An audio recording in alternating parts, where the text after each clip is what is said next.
Hello, everybody, and welcome back to the 82nd episode of the Triboro Podcast. I'm your host, as always, Justin Alonso, joined by Nicholas O'Brien. How are we doing, Nicholas O'Brien? I'm doing quite well, quite well. Already starting to get some Twitter posts about players in Florida for spring training.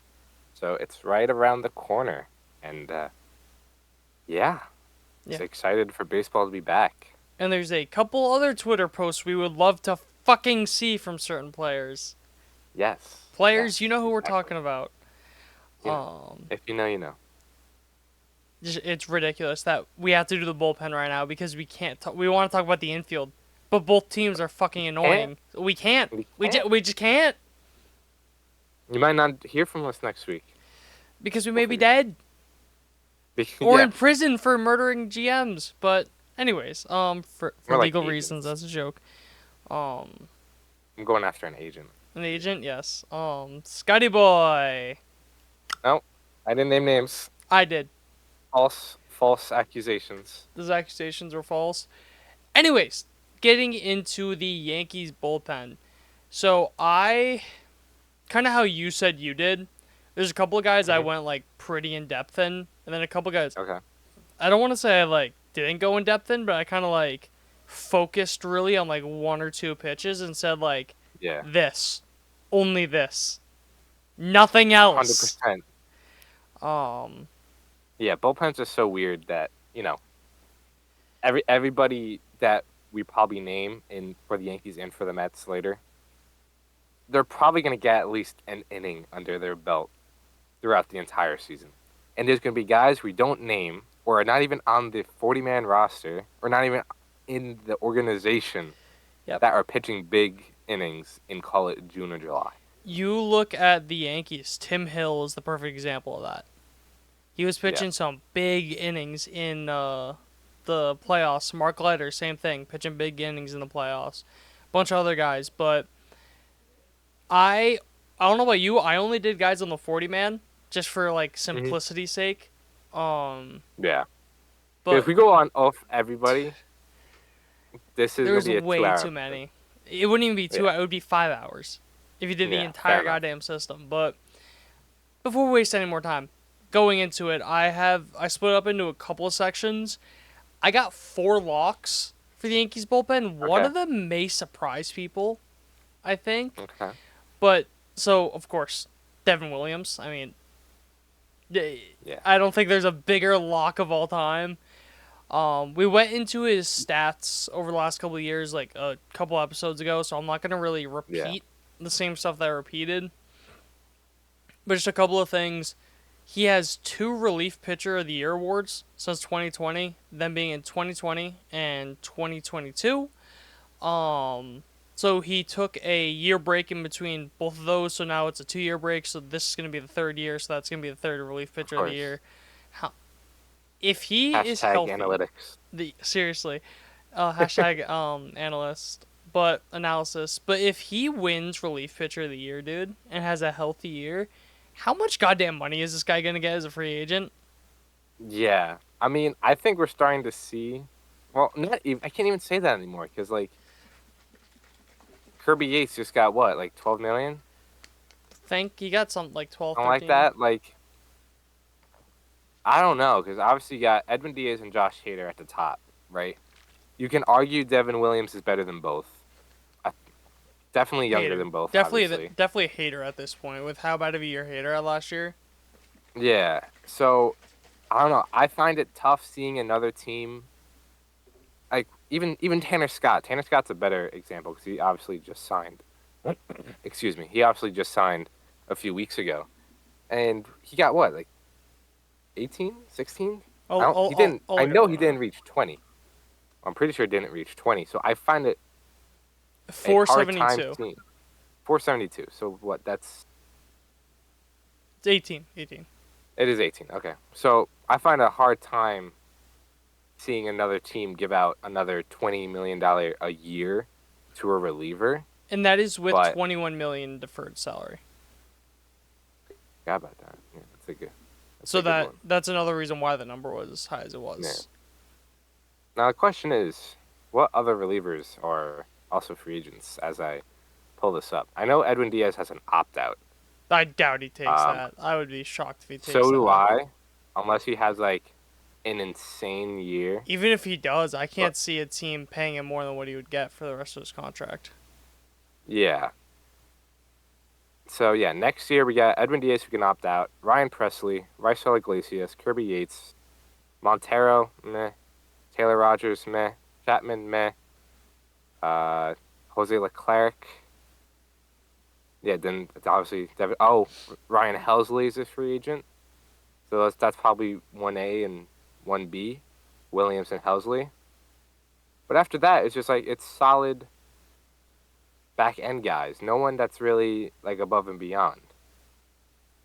Yeah. So you got a 2-man race right there with Helsley and Williams. So that's gonna be interesting. The free agency next year. I know we're talking about we were way this off year. topic. We're talking about free agency. That's my fault. But it'll be interesting to see how relief pitchers play out next year. Yeah. But regardless. No, just something that we never talked about because I didn't look into the numbers.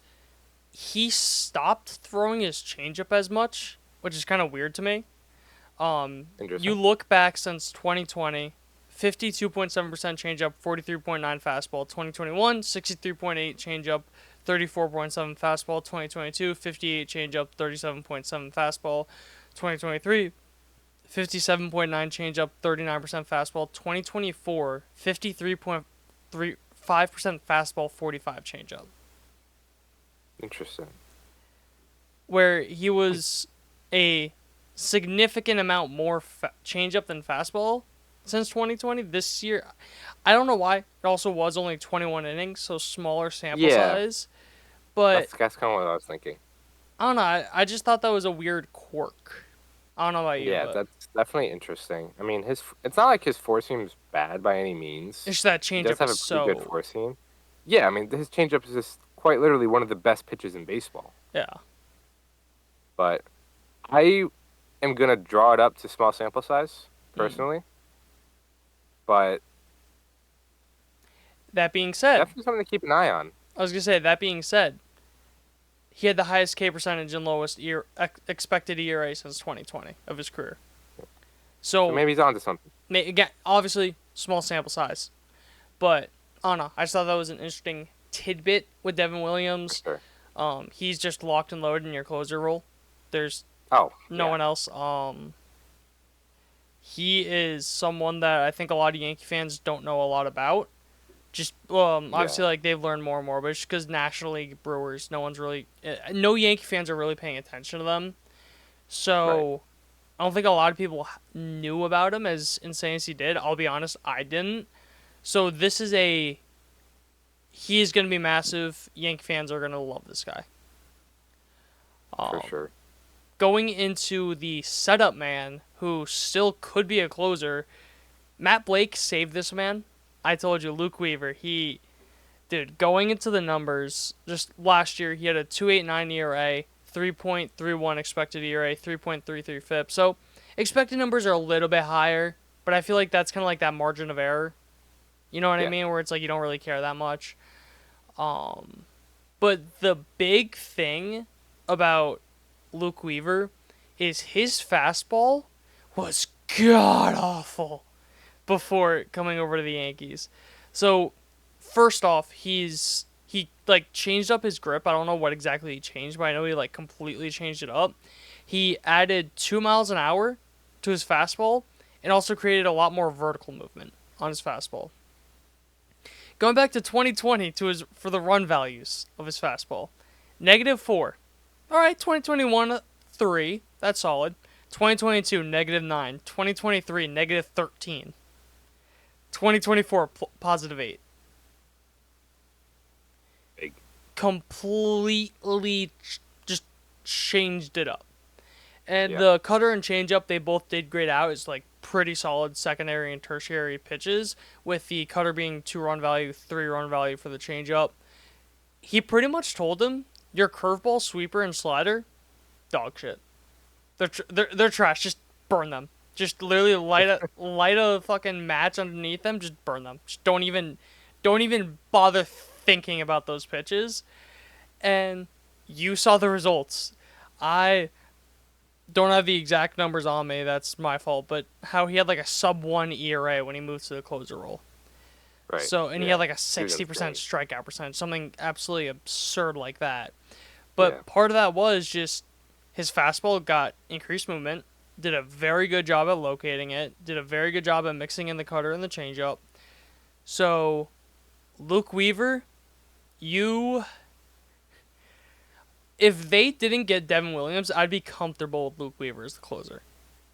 Yeah. But I think all fans should, honestly. And even if Devin Williams needs a day or whatever, call it, and he Devin Williams doesn't have the greatest bill of health, but he's also not. I wouldn't call him injury prone, but also wouldn't call him like a he's a stress bank fracture to in your get neck through is the season. concerning. Yeah. So if Devin Williams ever misses time, which hopefully he does not, or he just needs a day, like you said, Luke Weaver getting the ball in the ninth inning, I think all fans should be pretty comfortable with that being a reality. Yeah.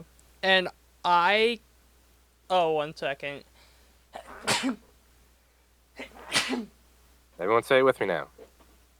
God bless you, Justin. One more time. I hope everyone said it. No, you get one. But I sneezed twice, I get two. Yeah, but I said it after the second sneeze, so like it But counts you for have to both. retroactively do it for both. I don't. Okay. Does he? Because I'm trying to think of someone else. Is he the best setup man in baseball? Might be. Because I'm just trying to think of who else realistically there could be. I mean, Maybe who's the Dodgers setup man? I don't know. That's what I mean, the Dodgers bullpen is just fucking insane because you have What, you Michael think Kopech Kopech? and Tanner Scott. So like, and you also have Blake Trinan in there too. So I can't. No matter how the Dodgers create that bullpen, they probably have an argument that they're probably the best. Yeah. What's it called? Especially like when it comes to specific like setup man, maybe not closer, but at least setup man. Whether it's Michael Kopech, Blake Trinan, and Tanner Scott, I don't know how they want to do it. There's not a lot of other relief pitches you take over those three. They really said Dave Roberts. You literally cannot fuck this up anymore because you can't mess this up. anyone you put in is an all-star. Literally. So I think that'd be a very interesting thing to watch throughout the season. Over under on Dodgers All-Stars. Yeah. I think that would be a very interesting thing to. Oh, I forgot, and they fucking signed Kirby Yates too. So yeah, fuck I me. forgot about Yates too. Yeah, on roster resource on Fangraphs, like they have the roles for the relief pitchers. Tanner Scott, closer. Kirby Yates, closer. Blake Trinan, closer. Michael Kopech, closer. It's the Dodgers. Whatever they want to do, they have. 3/4 the of best those setup guys will man. be out by May or by July. But That too. that being said, let's call it the second whatever. best setup man in baseball, Yeah. just for argument's sake. No, definitely. He did start throwing a knuckle curve. I think the past 2 years. Obviously, he didn't throw it a ton this year, but that might be something I'd be worth him kind of throwing in a little more. He only threw it 17 times, but it got obviously small sample size, but it got some pretty good results. He allowed one. It was hit into play once, and it was for an out. So, and the expected rate on base average on that is 169 with a 40% whiff rate. So yeah, small sample size, but that's probably something I'd like him to maybe just throw in a couple times. Yeah. Because now that he's kind of revamped, because the Luke Weaver now is not the Luke Weaver it was, Dude, he looked like he wasn't going to years. be in baseball after 2023. Exactly. So I feel like now that he's this Luke Weaver, obviously teams are going to have his pitch data, and they're going to know how he's pitching now. So being able to kind of throw in a few more different looks is something I'd like to see him do, and that starts with the knuckle curve. And also not even just having the pitch data, but just seeing him more. Right, yeah. So, no, but I just want to clarify, when I know this isn't what you were saying, but when I said scrap, I pretty much meant like he was barely, if at all, throwing those pitches. I just wanted to clarify for if people like kind of being like, oh, but you said he scrap. No, I essentially told him like, just don't throw that anymore. The other thing too is he threw a curveball. Now he throws a knuckle curve, So it's even a different pitch regardless. Yeah. So technically, he still did scrap the curveball. Yeah. Adjust your glasses when you say that. But, yeah. Absolutely love Luke Weaver.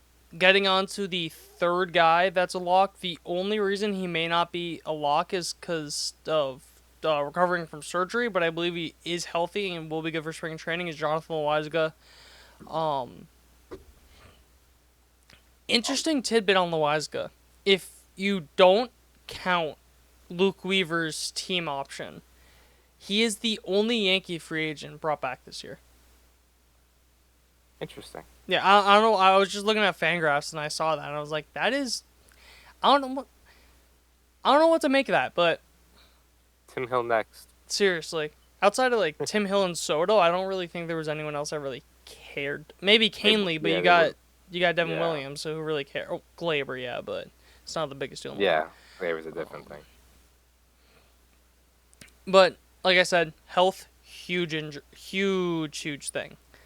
Over the last 2 seasons, he's had 3 elbow injuries. The most recent one required surgery. So I don't know if that's a good thing. I think it would be a good thing that the most recent one required surgery rather than like the first one. Yeah, I mean, I kind of see it as it's a bad way to put it, but like I finally caught up to him. Yeah. So at least like hopefully it's in the past and he could just pitch. And that is something that I think there's a reason why when we get into his velocity, but I forget. Did you look into Loaizaga? Because I know you were interested in him for the Mets because there was buzz about him in the Mets. Yeah, I didn't go too in depth. I mean, obviously I've known about him, and I've seen him pitch, and I know he's disgusting. So, but besides that, not really. Okay, well, pretty much he has a 4-pitch mix, and he throws absolute gas. The curveball, he throws 86 to 87 miles an hour. Changeup, 89 to 90, kind of Luis Seal-like. Fastball, about 98 mile an hour average. Sinker, about 98 mile an hour average. Whew, his stuff. It is just a thing of health. If he is healthy, this guy is one of the best relievers in baseball. One of the best ground ball relievers in baseball. Interesting thing is he has like very bad vertical movement. So that's kind of something I was looking at his movement profile that I would love if he could get something like a cutter or a slider, sweeper, just because all of his pitches are straight down. And even his fastball like has that horizontal break. What was I even saying? You got it. Yeah. It kind of is like, it has like a little bit like 2-seam action that's kind of like, it kind of gets blurred with the sinker at times. So I'd love to see stuff kind of like just cut in on guys. And because I feel like he doesn't really have anything to go in on lefties. I feel like that's where he really does struggle is against those left-handed hitters. Yeah, definitely. It's also interesting to see his curveball just completely defy logic. Oh my god, dude. The fun thing about Savant is when you look at the movement profile, they have the average like movement of said pitch, and it compares it to this pitcher's pitch. I mean, it could not be more different. His curveball is just one of one. It's really interesting to see. And that's like his 3rd pitch. Yeah. So that just goes to show this guy is absolutely filthy, disgusting. Can't talk more about him. Just stay healthy. You have one of the best relievers in baseball. Just straight up. And 100%. It's not as good as the Dodgers 1, 2, 3, but if you could have a back end of those 3 guys and Fernando Cruz, who we'll get into later, but it's a damn good back end of the bullpen, 100%. Now, are you worried at all when it comes to his fastball, or at least the velocity, coming back from Tommy John? I know obviously some guys usually come back with some more zip on it, but he didn't get Tommy John.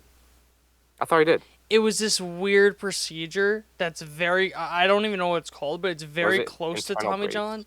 Maybe, but it's not Tommy John. Interesting. Because they said he'd be out for almost the entire year this year if he got Tommy John. Interesting. I'm gonna look Because that he up real got quick. hurt like 5 innings into the season last season. Yeah. Yeah, I should have wrote down what it was, but I just completely. But I looked it up and I remember specifically seeing it was not Tommy John. Right. Interesting. All right. Did you find what it was, or are you still? It says he tore his UCL, so I'm really curious Yeah, what it was. It's not Tommy John. yeah.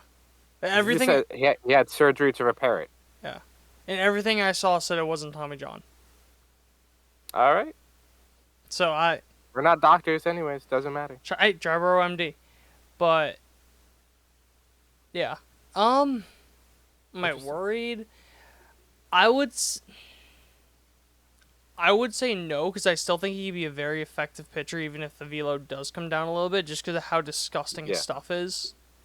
Fair. Obviously, he's not going to be as good if he doesn't have the velocity, but like you say, his changeup literally defies logic. So if he's throwing the changeup or the curveball a little bit less, but it's getting even more movement and defying logic somehow even more, that's a trade-off I'm taking, especially because it Yeah. changes that difference between velo, which I think is very important for stuff like a changeup and a curveball. That's why like you'll see some guys throw like 70-mile-an-hour curveballs. I'm looking at you, Zach Greinke. The Eufus. Because it is so different that it just screws the guy's hit timing. So Yeah. that's always good though. If he could just stay healthy, you have a stud there. Who do you think is my last lock? And this is a very weird one, but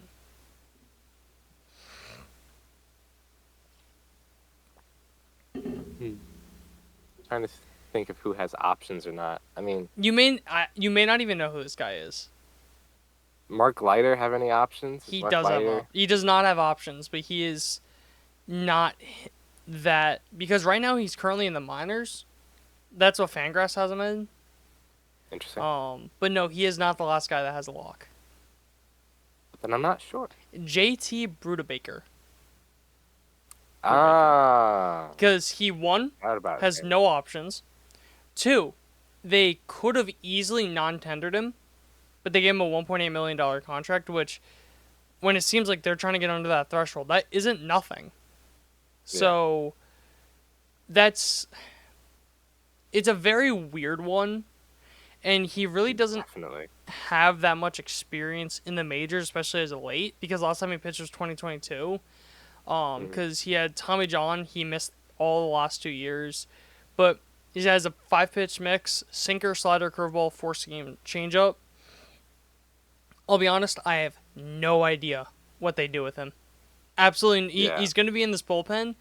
I have no idea what to expect from him. I'm not even going to talk about him that much, but he could be a guy that's like very sneaky good. He could be the Ian Hamilton of this year, the pre-closer Luke Weaver, because pre-closer Luke Weaver was still really good. He wasn't that elite guy, kind of like that Jake Cousins, where he kind of just Matt Blake does Matt Blake. But yeah, I just have him as a lock, just because there's no reason that he had 0 options and they would tender him a contract unless they really liked his stuff. So yeah, I agree. And I mean, quickly looking, he pitched about 16 innings in the minors last year with the Yankees. They basically scrapped his fastball. He's throwing a lot more sinkers, 30% slider, and 11% curveball, and then working in some changeups around 3%. So just from the looks of it, goodbye fastball, hello sinker, and he's gonna be a sinker slider guy. And then work in some curveballs and changeups.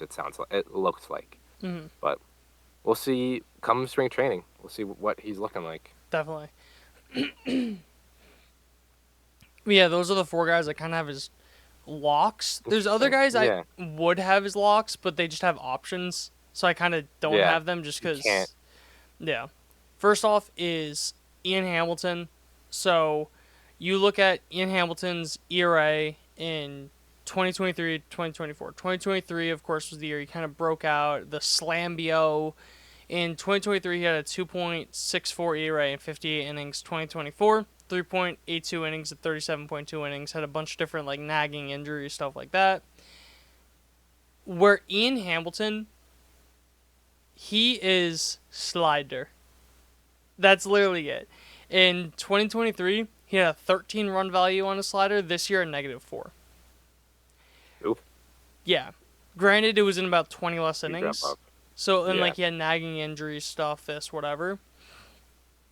So, how much of it is the fact that he just may have been a fluke, may have just had like that 1 year and just fizzled out? How much of Yeah. it is the injuries? How much of it is he got lower leverage roles this year? Right. And also, because you see it with certain guys love that higher leverage. And he seems like a guy that would be like, fuck you. You know what I mean? Like, he seems like he literally is like an enforcer in the mafia. If you just like look at him, he seems like he's like special forces trained. He sees like he has, like he's seen some shit. So, That's so true, though. like, it's not, I'm not even like, it's not like Yeah, I'm making it it looks up. like Like, he grabbed them from the Marines. seriously. I mean, hey, we all know why they made grenades like baseballs, but Very true. maybe that's what it was. He was just like One an point. excellent. Like Mariano Rivera, Ex-Marine. how like in the bullpen they said like, "Yo, stop having your fastball off cutter." Like, "Yo, stop throwing like your grenade with like a slider." Yeah, what are you doing, dude? Dude, it's just imagine you're a war and a guy just throws a grenade like a slider and then like you just get blown up. It's going right at you and it just tails. Dude, the horizontal break on this guy's grenade, Right, this is insane. grenade, dude. Oh my god. That's like Dude, a 110 stuff plus. I was about to say he had a 125 grenade plus. Grenade plus. Jesus Christ, we're getting off topic Anyways. today, but yeah, it all depends on how that slider is. If the slider's not working, he's not working. That's literally as simple as it becomes.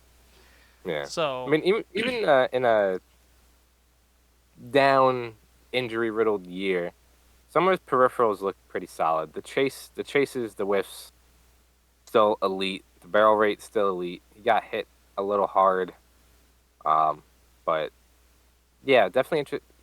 He's probably a guy that can benefit from another pitch. I mean, he's basically a 2-pitch pitcher, 2 fastballs and a slider.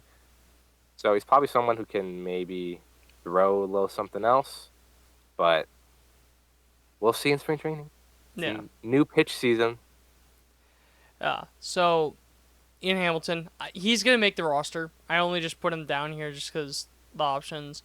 Fernando Cruz has 3 options. He's another guy that I think is just a lock to make this bullpen.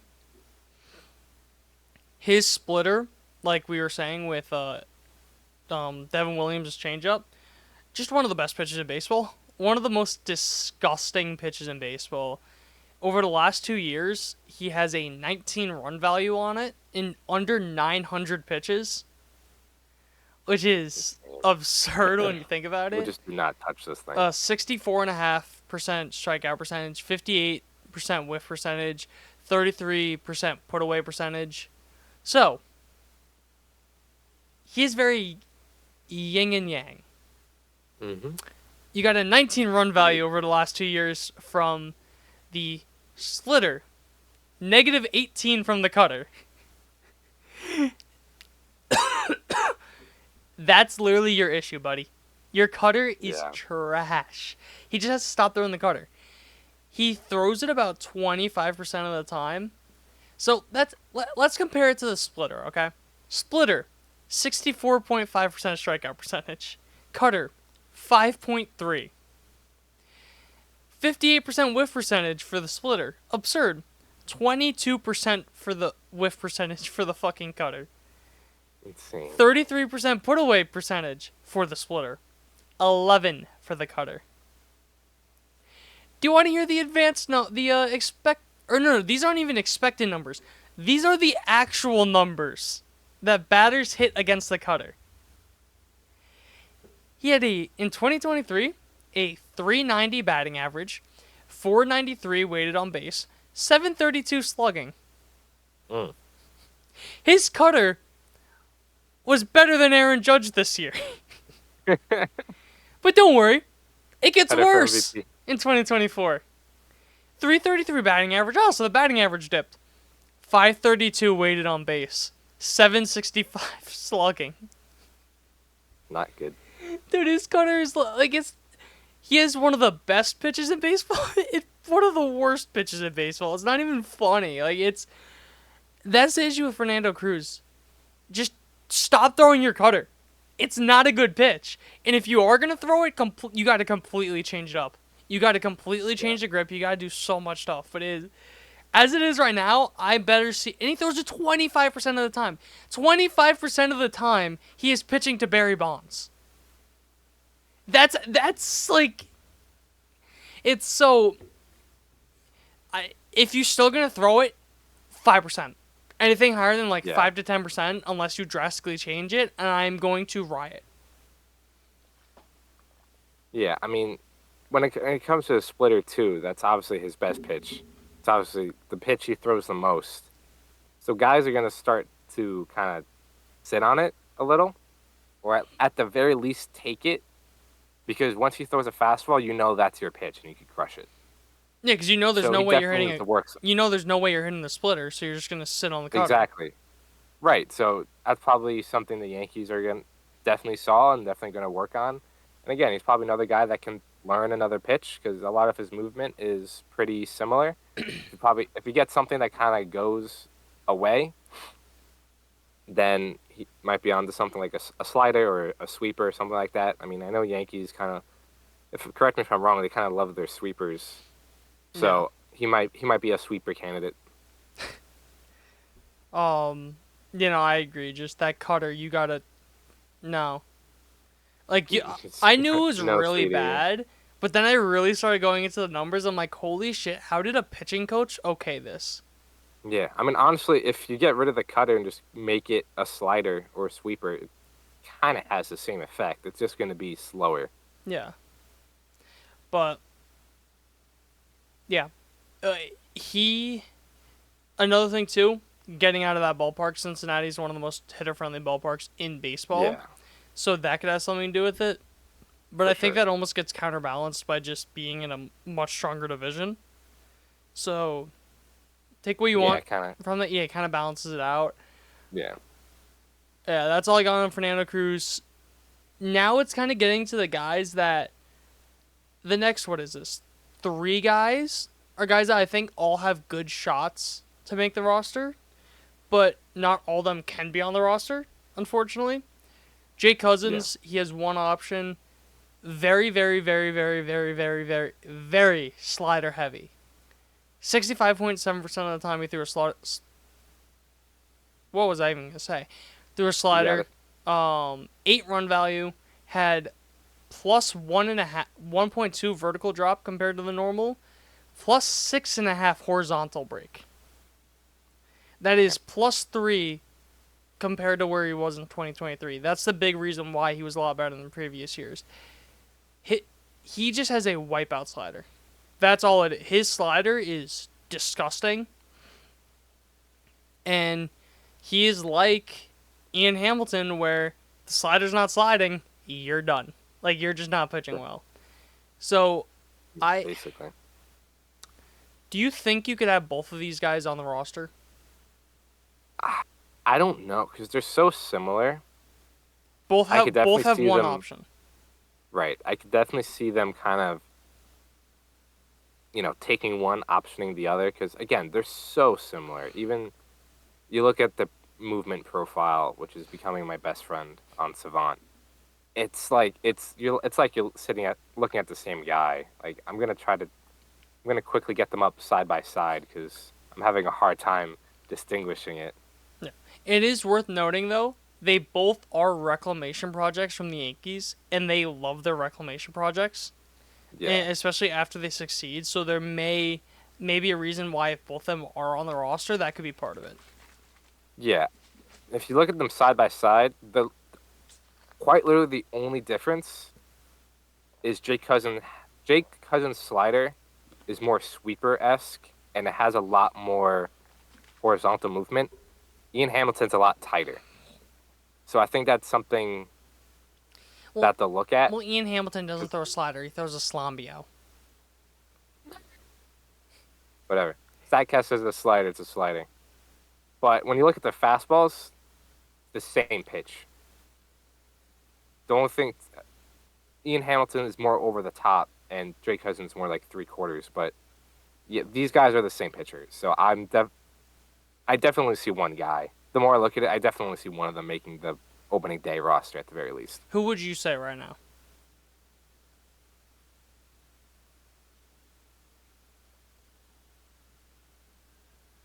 Right now, through this very careful analysis that's going on as we speak, I probably lean Ian Hamilton.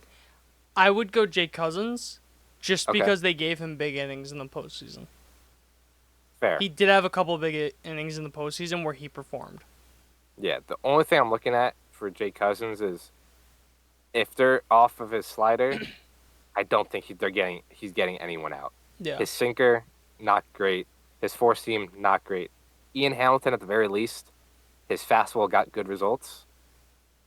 But when it comes to Jake Cousins, if his slider's not right, then they're going to be sitting on everything but else. The marketing opportunities of Kirk Cousins' cousin. Think about the commercials. They could do that when the Jets bring over Kirk Cousins. You know it's gonna. Dude, that's the most Jets move of all time. You know it's gonna happen. Oh, of course. Just if that actually happens, dude, they'll have a Subway commercial together. Yeah, but then Cousins footlong. A couple other guys too, yeah. I don't even know where I'm talking. Yeah. But yeah, Cousins footlong. Okay. Then I kind of have the next two guys, whether it's fair or not. And you could also throw Ian Hamilton, I think, into this group of three, but I have like the trade bait kind of section. So I got Mark Leiter and Scott Efros. Mark Leiter does not have any options. His chase, whiff, and K percentage, elite. One of the best relievers in baseball when it comes to that. He has a 5-pitch mix, a splitter at 36% of the time, and that's just his pitch. That's his best pitch by far.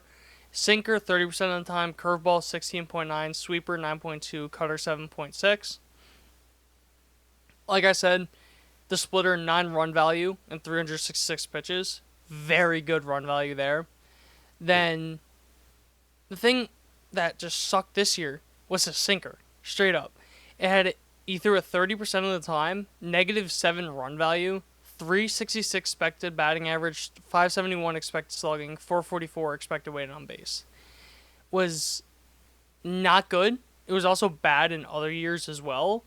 So I would love to see him kind of go away from that and kind of see him throw that curveball more. As I mentioned, he only threw the curveball 16.9% of the time. Had a +3 run value, a 128 expected batting average, 162 expected slugging, 182 expected weighted on base. Bless you. Excuse me. Thank you. And then he had a +1 run value in 2023 on it. So It's a pretty solid secondary pitch. I would love to see him throw it more. And I kind of wanted to take that that sinker a lot back. Yeah. So yeah, I think his issue too is he doesn't throw hard, so he's not going to overpower guys. He relies on the sinker as kind of like a setup pitch, because he's not going to blow guys away. I mean, yeah, he has a 10.5% whiff rate on the sinker, which is just obviously not great. In years past, 2023 had a 16. 2022, 15. Yeah, he's not overpowering guys with that sinker. So I think the sinker can definitely just take that, maybe, like you said, bring the sinker down to like 15, curveball up to 20. What else we're looking at? Maybe increase some of the sweeper usage. I think the sinker needs to be a setup pitch. It's what I'm getting. Maybe it's like a 2-0 pitch to kind of just try to get back in the zone. Something like that. But when it comes to the sinker, it's nothing special, and he just needs to use it as a setup kind of bridge to anything else. Yeah, definitely. Yeah, that sinker, like, you got it way down. Like you said, like, if anything, bridge kind of pitch like that. I'll wait to say this, but going on to Scott Offros. Jesus Christ, Justin. Efros, he has 2 options. He only had 3 1/3 innings pitched this year. He was recovering from Tommy John. In 2022, that slider changeup was his calling card. He has 7 run value for the slider. Same thing with the changeup. For the slider, 159 expected batting average, 285 expected slugging, 233 expected weighted on base, and then for the changeup, 161 expected batting average, 215 expected slugging, 180 expected weighted on base. That was his calling card. I'm not going to judge a guy based off 3 innings this year and a couple innings in the minors. I'm not going to. Yeah. So, I am very, I don't want to say very confident, but I have a good feeling that one of Hamilton, Efros, or Leiter are going to be traded before the season starts. I just think there's too many reliever needy teams, and the Yankees have. That's fair. Because they're going to have to get rid of a reliever or two. We know that because they need a lefty. I'd be surprised if they didn't start the season with a lefty, whether it be Chafin or Tim Hill or just a guy that we're not. If they trade for Nolan Arenado, John King, the Padres, oh my god, I forget the guy's name, but there's that one guy that I really liked. He had a weird Matsui? name. What? Matsui? No. Morjan? You don't want to bring back Wandy? Well, I was gonna say Wandy was the other one. I think the other guy was Morjan, something along those lines. Oh yeah, it's like Adam Morjan. Adam Warlock. Yes, I know who you're talking about. Yeah, but no. Adrian Yes. Morjan. So either him or Wandy, I could see that. I don't see Wandy just because of the contract. The contract's insane. Yeah. Not even. It's only for a year. Really? I thought wasn't it something weird? I thought there's like a bunch of options. It is crap. weird. Yeah. It's 4/16. But I'm pretty sure there's a player opt out after every year. That sounds about right. I'm gonna check that right now because if I could spell Wandy's name, hey, when you look him up, what's it called? Yankees is the picture. That just goes to show Padres are poverty, but Alright, Spot Rack, load, please, for the love of God, because we know you don't like to load whenever we need you to load. There we go. Okay, yes, he has a player option after every year. So. Weird. Yeah, weird contract. Especially for a reliever. Yeah. But. It's so finicky from year to year. Again, there's John King from Arenado, Adrian Morjan, I literally just Wandy, maybe a couple other guys here and there that they may like, but I definitely think at least one of them. A shit ton of free agents. Yeah. I'll forget that either. I definitely think one of Leiter, Hamilton, or Efros gets moved before the season starts. Yeah. Just because there's no reason to have all of them. Even if you want to put Cousins and Hamilton, if you want to put Cousins in that boat too, just because you would say, like, oh, you're thinking they're going to trade one of those two, I wouldn't hate that either. But I was just going to say that because, like, again, like we just kind of talked about, they're so similar that's kind of unnecessary to have both. At least I think. So I would definitely group them together. One of Hamilton or Cousins because, again, both have one option. They both throw the same pitches. They both have very similar movement. It's when you're building a bullpen, you're not only looking at obviously stuff, but you're looking for different looks. And Hamilton and Cousins, their looks are not very similar. Kind of like how you were talking with what was it? Was it Heel and Cole? How you don't like them back to back? Yeah. Because they're very similar pitchers. Same thing, Cousins and Hamilton. If Cousins pitches last night and Hamilton's in the game today, it's a very similar look. And it's something that I think hitters are going to obviously know about and obviously can, adapt to better. And this is looking so far in advance. But talk about the playoffs. If you're in a 7-game series and you're seeing them each at least 3 or 4 times, you're seeing the same pitcher 6 to 8 times. Right. So. Yeah, take that for what you will. But speaking of free agents, there's a lot of interesting lefties still out there. Jalen Beeks, Danny Colon, Tim Hill, obviously, Andrew Chafin. Brooks Raley's going to miss most of the year. Ryan Yarbrough is interesting. Tyler Matzik is interesting. Alan Poach is interesting. I think World it's Series Poche, by the winner way. Poche. 3-time World Series winner Will Smith I think is still out there. kind of like the four names that kind of stick out to me are Tim Hill, Will Smith, Chafin, and Colomé. That's how you pronounce it? Yeah, Colomé. Yeah, because I know like The lefty from Baltimore. I haven't seen much about him, but there's people like I trust on Twitter that I've seen that like they said like they really like his stuff. Maybe Matt Blake could do something there, so I wouldn't hate a flyer on him. Yeah. I wouldn't want Yarbrough just because I think he would want a little bit more, just because he has like that length that he's shown in the past. He does have starter experience, so he might be looking for a starter role. I'm not sure. Or maybe like that like in between. Yeah, kind of like a long man when like I really only need like a 1 inning guy. That's all I'm looking for. Yeah, that's fair. Yeah, it's crazy to me Tim Hill hasn't happened already yet, but yeah, because he's a Met. Dude, they have mutual option or mutual interest. They've had mutual interest since the season fucking ended. Welcome to capitalism. But yeah, one or two of those guys I think definitely is going to get traded because as you just went down the list, there's so many lefties available, and they also just every guy that I'm talking about here is on the 40-man. Granted, the next couple guys I'm talking about, I think the Yankees could DFA and not bat an eye. Because this is just like the minors depth section. Every single one of these guys except the last guy has options. First one, Alan Wyness has one option. He's a very heavy ground ball guy. Only has 40 career innings pitched in the majors.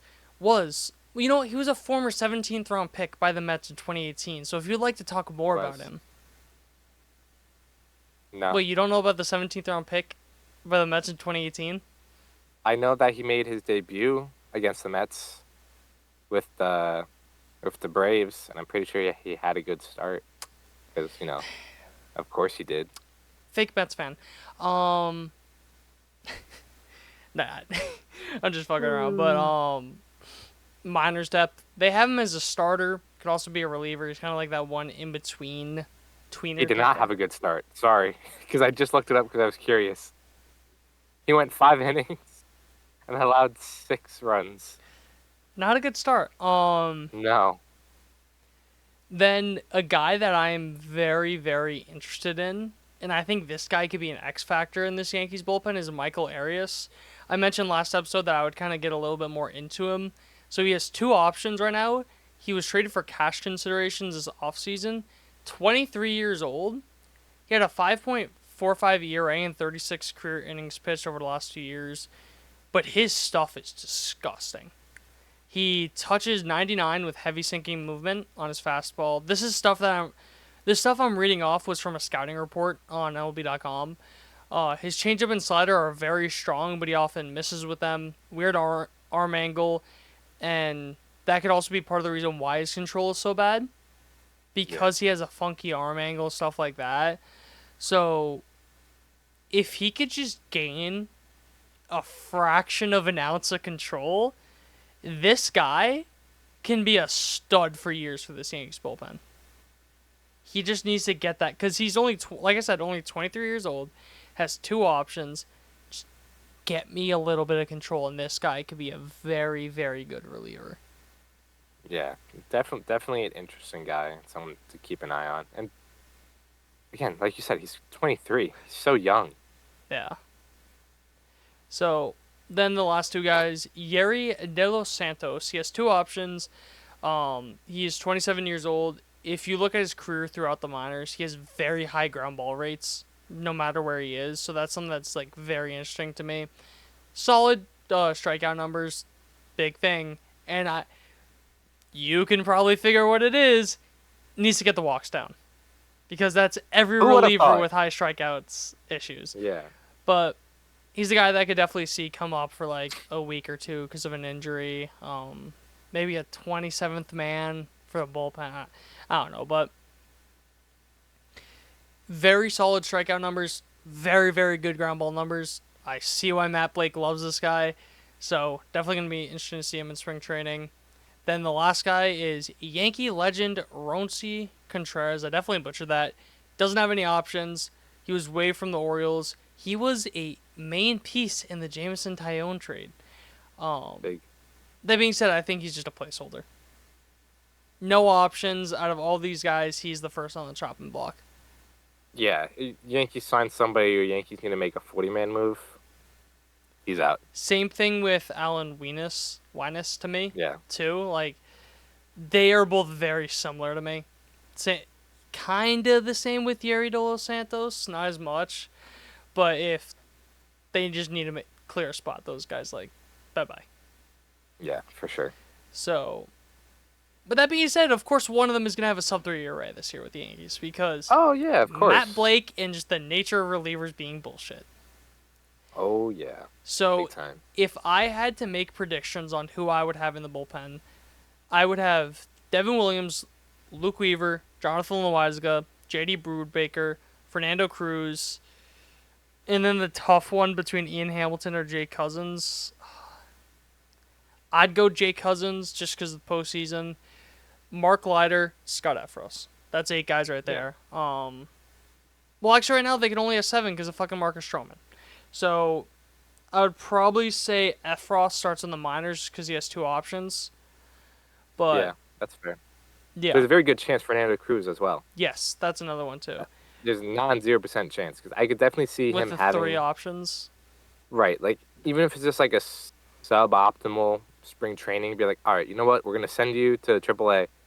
This is what we want you to work on. We'll see you in May, or April, whatever. But yeah, I think I'm definitely a lot higher on Mark Leiter than you are. I think he could still be a really good piece. Oh no, I'm high on Mark Leiter.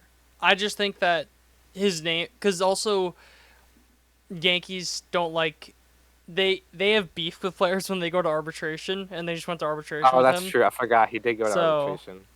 You know what? That's a fair point. I forgot about that. Like they get petty with that shit. So yeah, but no, I think he got. I think he just really got unlucky, which is no. Interesting to say, but I think he got unlucky when he came to the Yankees. He had some big postseason moments too. I think about right. I believe it was Game 5. It was either Game 4 or 5 in Cleveland, where they called upon him and he just laid it all out and he did a very good job. So yeah.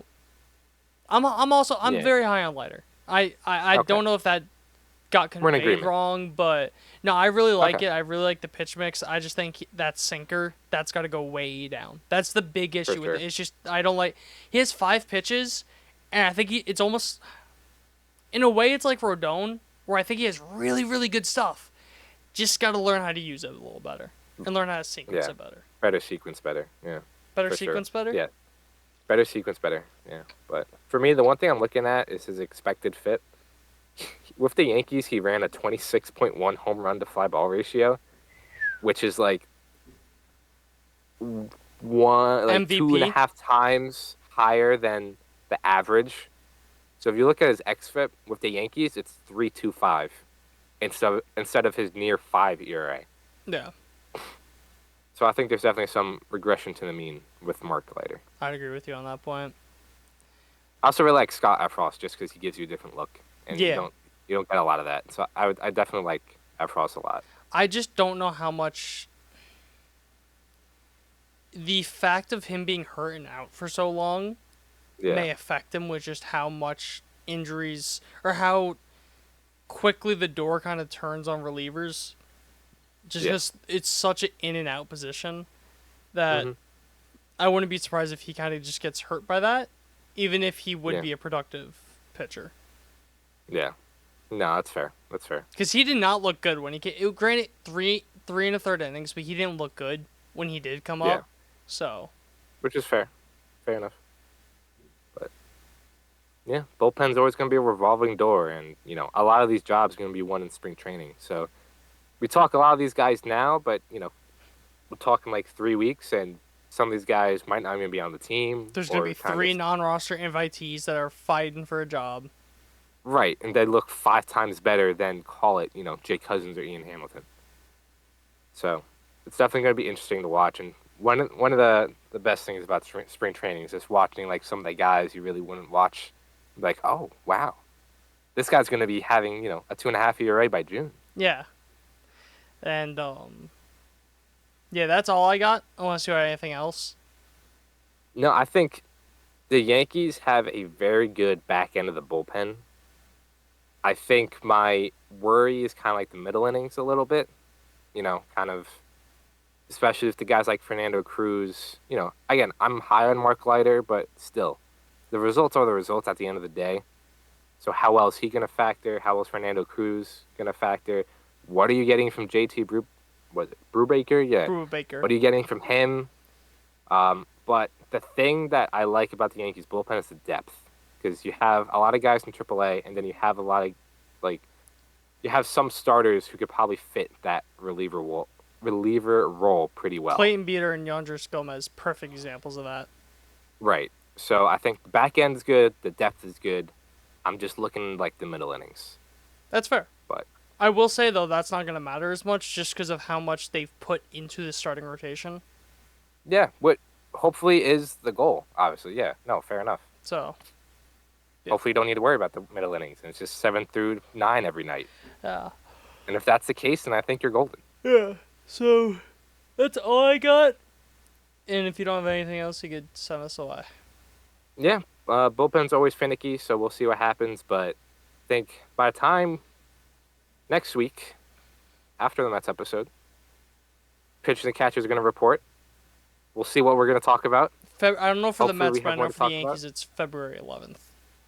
Yeah, I think the Mets are the day after, so I think it's like the 12th or whatever. So, but some guys are already reporting now.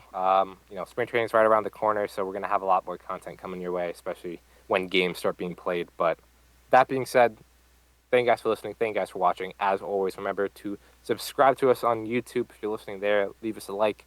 Leave us a comment. Let us know what you think. If you're listening on Spotify, Apple Podcasts, leave us a rating. Really helps us out. Lets us know that you're enjoying the show. And follow all of our social media accounts at Triboro Podcast, Instagram, Twitter, Facebook, TikTok, all that good stuff. But again, that being said, thank you guys for listening. Thank you guys for watching. We'll see you in the next one.